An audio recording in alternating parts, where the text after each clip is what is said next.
Paul, thanks for joining us. A rare defeat on the road. What are your immediate thoughts after that? We just didn't do enough to win the game, simply. I just didn't think we were aggressive enough. We didn't get enough second balls, and sometimes you lose matches just by your simple basics aren't good enough. Like, the best players do the basics well all the time, and I just didn't think we did tonight. I'm not too sure we deserved to lose, but maybe a draw was a fair result. But we didn't really create enough chances. I think JJ probably had our best chance. He just put it wide. I thought it was in, and then obviously Connor hit the post first half. So so I was just disappointed that we didn't. Like, if you can't control the game the way you want, and we knew that Reading were one of the, I think they're the second best team in the league for pressing. They come after you. They're a young team, athletic team. So we knew we had to move the ball quickly out of the middle of the pitch, and I don't think we did that enough tonight. So sometimes if the team don't give you any opportunities to play, which in fairness to them they didn't really, you've just got to match their intensity, and I don't think we matched their intensity enough tonight to come out on top.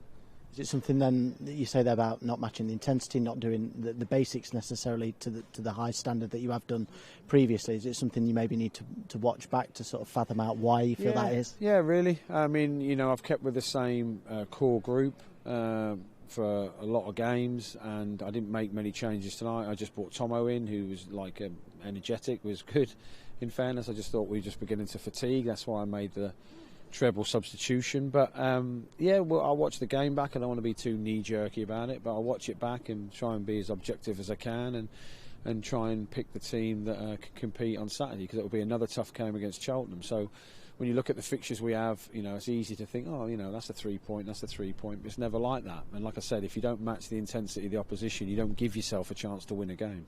Is that the important thing then that you say about not being knee-jerky? Because we spoke about not getting carried away. This group's given so much in the last couple of months. 2 defeats in 14. You've got yourselves right in the top 6. That, again, you're not too knee-jerky, as disappointed as you are at the moment. Yeah, we are disappointed. And I know that other clubs will be watching that result tonight thinking, get in, as I would the other way around. So we could have gone top tonight and we haven't. And it is disappointing. I can't pretend I'm not, spewing. But in the same way, like the dressing room... are good lads. They want to win. They want to, get promoted. So, we're all in it. There's no point, having a hissy straight after the game. I talked through what I thought went well. Not many, but what we lacked, and obviously that can stay in the dressing room. We'll watch it back together, certain parts of the game on Thursday, to make my point. And by the time the meeting's finished, everyone will be in agreement that I'm right. So that's fine.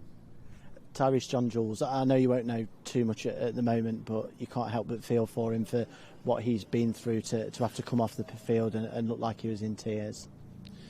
Yes, it is bordering on heartbreaking that. He's had 4 or 5 clubs in his career. No one's been able to keep him fit for long. He's been plagued with injuries. He does loads of work. We've been monitoring him. And, when I came out, I've had loads of interviews about JJ for weeks, and it's like I have to keep saying that we're just managing him, and people are probably thinking, what do you mean managing him? He's a professional athlete. Why won't you manage him? And there's always a risk with him. So for him to damage his hamstring is absolutely heartbreaking for him. And obviously you can see when I appreciate the fans during we weren't playing well. So, but I sincerely thank everyone who clapped him when he came off, because he is one broken soul, which is horrendous. He's a great kid who does everything he can. He's just plagued with this problem that we've been doing. Everyone's been working so hard at the club to help him with, and we thought we got him into a safer place. But it's a massive blow for him and the team and the dressing room, because he's a big part of it. But they'll all be there for him, and we'll help him get back healthy.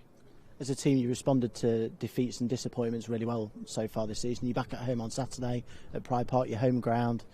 I imagine you want to get going again and get out there and start another run again. Yeah, I was just disappointed tonight, because obviously you can go top, you can average 2 points a game, the same boring stuff I say every week, but you don't get many opportunities to go top of your league. And I thought, the way we've been playing, we came here with confidence, we picked an aggressive team, but unfortunately we weren't good enough. I don't think we were the second best team, but I just thought that when we started to chase it, it's just they managed the game quite well.